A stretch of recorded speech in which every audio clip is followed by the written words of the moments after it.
Filipinos, may the Spirit of the Lord bless you all abundantly.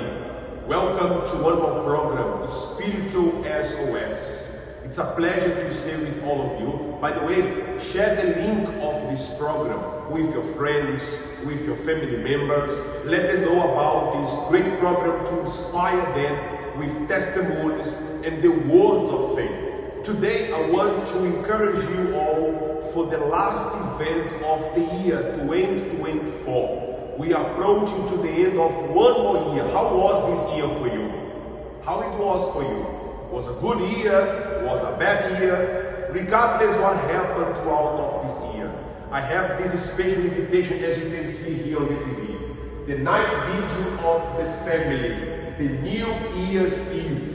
This coming Tuesday, 31st December at 10 p.m., our great night vigil, the New Year's Eve. We'll be starting 10 p.m. and you finish a few minutes after midnight. 15 minutes, 20 minutes spending the first minutes of the new year 2025. Look what the Bible says, the book of Revelation 21 verse 5. It says, "Then he who sat on the throne said, Behold, I make all things new. And he said to me, Write, for these words are true and faithful." The word of God is true and faithful to fulfill what it's written, what God promised. And the promises of God can be fulfilled in your life. What are your expectations for 2025? So what starts well, finish well. So why not to start the year in God's presence? How many people they choose to go to different places to see the fireworks or to go to the beach? They have so many rituals expecting to have a prosperous and a happy new year. But at the end of the day, we see many people frustrated, sad, depressed, because what they did early in the year could not bring them results throughout of the year. Why not you to do something different? If you never ever break into a new year in the presence of God, choose this time, consider this opportunity. This invitation is for you. Regardless your religious, regardless your background, regardless what happened this year for you. Let's start 2025 in the best way with God, you and your family. Let's follow now the expectation of some families who are very excited to join us to this coming Tuesday, 31st December, the New Year's Eve night vigil. Magandang araw po, kami po ay nandito kasama po ang aking partner na sa darating na December 31, kami po ay dadalo. Tapos ang expectation namin ay mas lalong mapagtibay at mabless sa susunod na taon. Kaya sa darating na December 31, alas 10 ng gabi, inibitahan namin kayo na magpunta. Sa December 31, kami po ay sama-sama na bilang isang pamilya na kami ay may get together kami. Siyempre magiging masaya ang araw na yan kasi yan ay bagong taon. Ngayon, kaming lahat ay sama-sama na bilang pamilya na pupunta sa tahanan ng Diyos. Kaya iniimbitahan namin kayo na pumunta sa darating na December 31, alas 10 ng gabi. Ang expectation namin sa December 31, buong lakas ang kalib para magsama-sama sa December 31 kasi alam namin na kailangan din na magbago ang aming buhay sabay ng pagbago ng taon.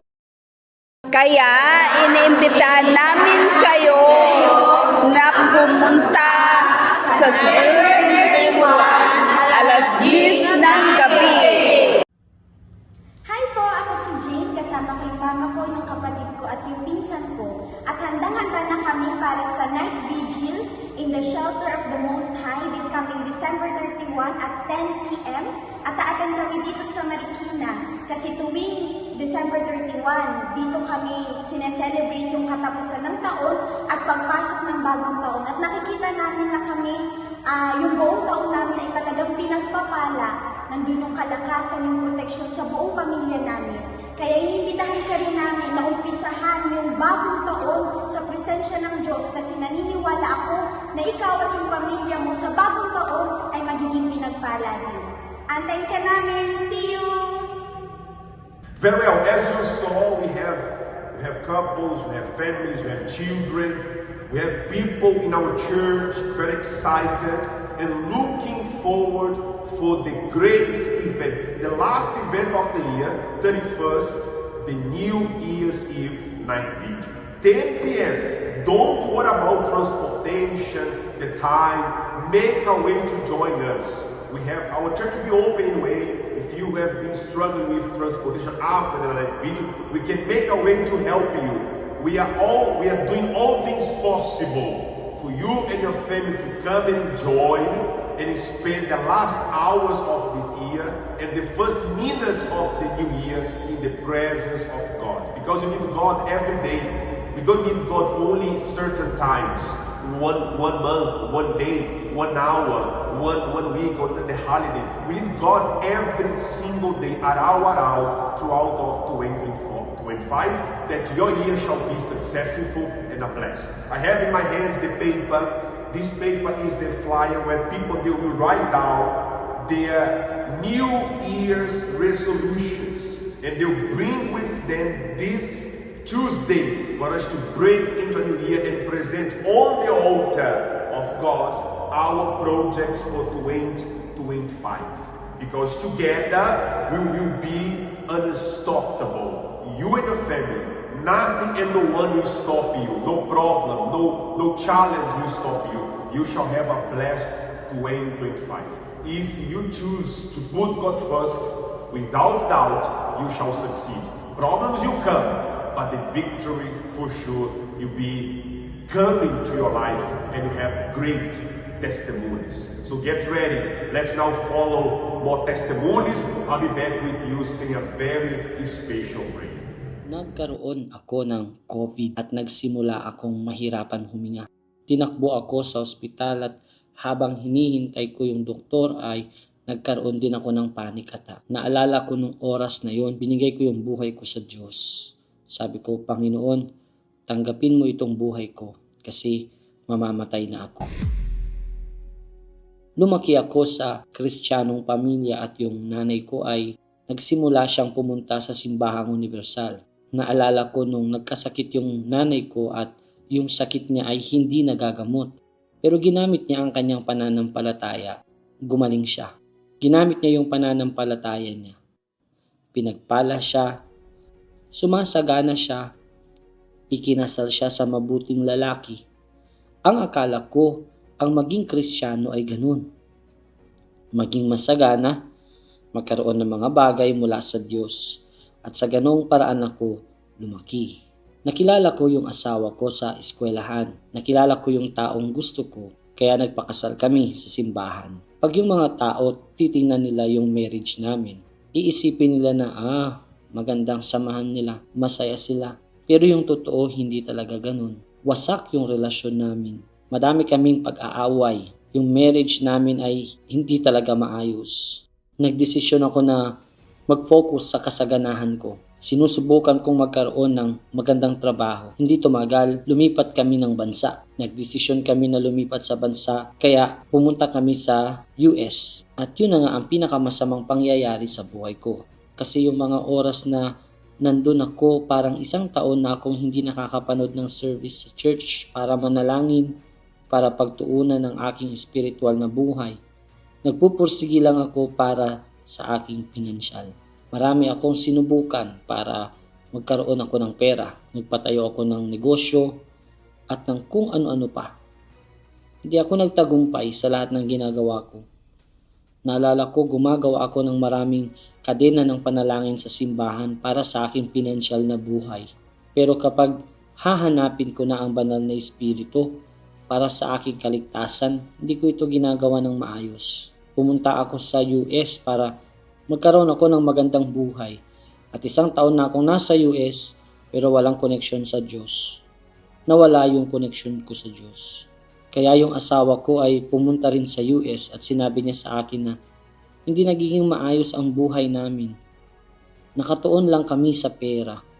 Talagang pinagtuunan namin ito hanggang sa makalimutan na namin ang Diyos. At nung panahon na dumating siya doon, bumalik kami ulit sa simbahan pero hindi pa kami tunay na inaipanganak sa Diyos. Noong 2019, nagdesisyon kami na lumipat sa UK para magkaroon ng mas magandang buhay. At noong 2020, dumating ang COVID. Nagkaroon ako ng COVID. Nung makita ko siyang may sakit, naisip ko na baka mag-isa na lang ako at kung may mangyari sa kanya na hindi maganda, ano ang gagawin ko sa nag-iisang anak ko? Iiwan niya kami dito sa lugar na ito, sa lugar na hindi naman ako nakakapagsalita ng lengguwahe nila dito ng maayos. Kaya sa oras na iyon, ang Diyos ang naglagay sa aking isipan na lumapit ka sa akin. Pinakita ng Diyos na ang kailangan ko lang gawin ay isuko ang buhay ko sa Kanya. Kaya nagsimula kami na mag-attend sa church pero nakalipas ang ilang buwan, nagsara ang church dahil sa pandemic. Nang makita ko ang sitwasyong ito, nag-umpisa ko na gawing altar ang aming sala.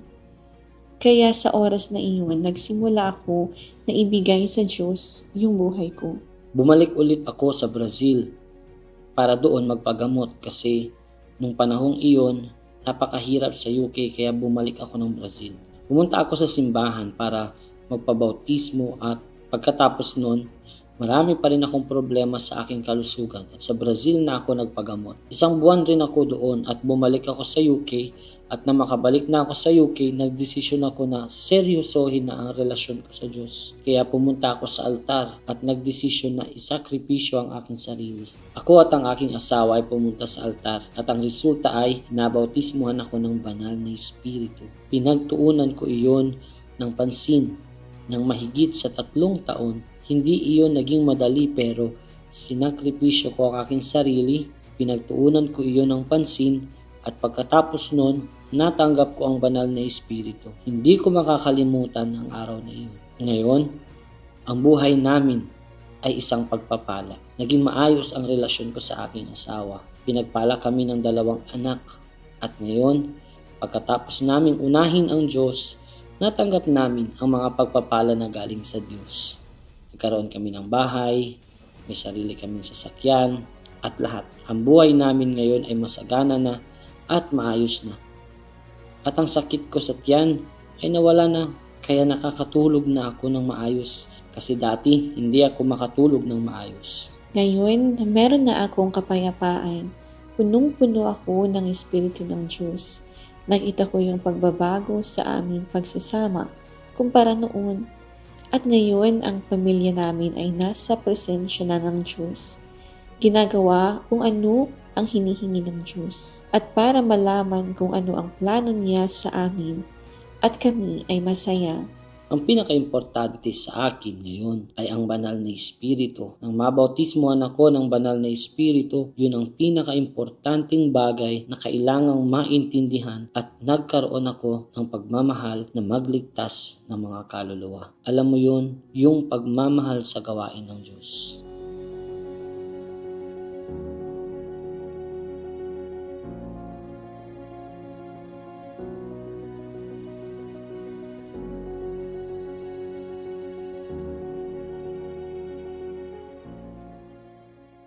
Just before the prayer, I want to remind you all for this coming Sunday, the last Sunday of the year, Ang Linggo ay Sagrado. For those of you who want to join us, this Sunday you have an opportunity before our event, the New Year's Eve. For more information, you can get in touch with us. Our helpline number is available 24/7. You can also go to visit our official website here at UCKG Philippines.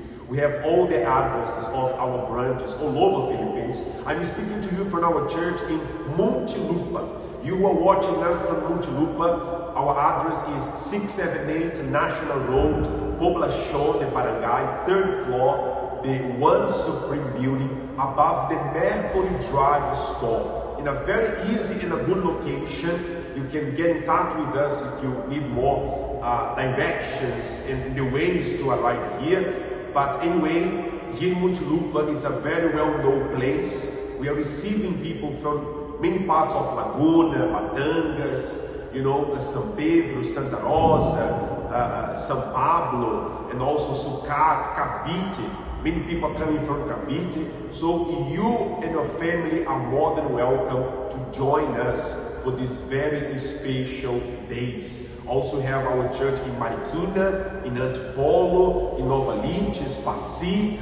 That's the church of our region here in Muntinlupa. If you want to know more, we have the servants of God waiting for you. If you live nearby one of those locations, if you want to know more about the addresses, you can go and visit our website. For sure, you will find the help that you're looking for and a new life. Not only new year, will be prophesying that you shall receive a new life. Yes, I'm speaking to you from where a new life awaits for you.